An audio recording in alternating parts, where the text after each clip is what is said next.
हो मनीस पातक्यांक घेता आणि तांचे सांगाता जेवंकी जेवता म्हणल्यार उतरांनी एक अयोग्यताय आसा। ही अयोग्यताय जेजूची न्हय बगर जेजून लागीं केल्ल्यांची पातक्यांची अयोग्यताय ती।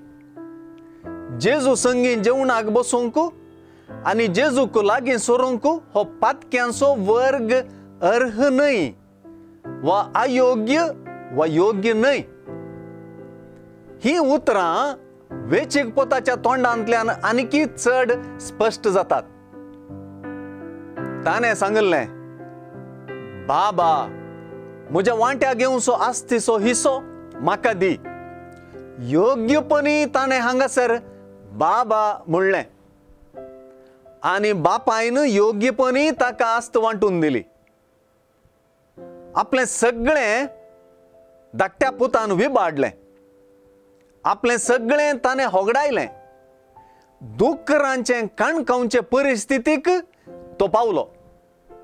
इतलो अयोग्य पूत तो जालो। आतां तोच म्हणटा, म्हज्या बापायच्या घरांत कितलेशे सांबाळाचे मनीस धादोशी खावन जेवन आसात आनी हांव हांगा भुकेन मरतां। कितलो अयोग्य तो जालो। आपल्या बापायच्या कामागारांची योग्यताय सयत ताका ना जाली। मुंदरून तो म्हणटा, हांव आतांच उठोन म्हज्या बापाय सरशीन वेता आनी म्हणटा, बाबा देवाचे आनी तुजे विरोध हांवें पाप आदारलें। तुवें म्हाका तुजो पूत म्हणून आपोवंक हांव योग्य न्हय। म्हाका तुज्या सांबाळाच्या मनशा मदलो एकलो म्हूण लेख। व्हडल्या पुताची म्हज्या लेकार कांय चूक ना। ताणें सांगलें सारकें। कलवंतांचेर आपली आस्त विबाडलेल्याची योग्यताय कितें म्हणून ताणें सांगलें।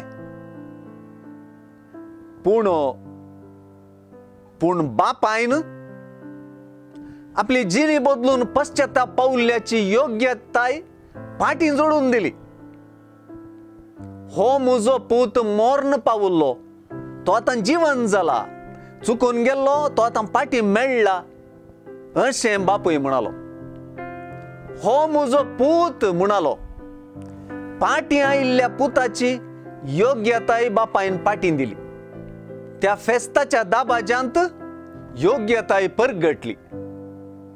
पातक तर पूत वा धूव वा भुरगीं म्हणूंक अयोग्य करता। पातक देवा लागीं वा भावंडा लागीं आमकां संबंधाक अयोग्य करता। आमची योग्यताय काडून सोडता। योग्यताय जोडून दिवची एकच वाट जिणी बदलप। हीच मोर्नांतली पुनर्जिवंत जावची वाट।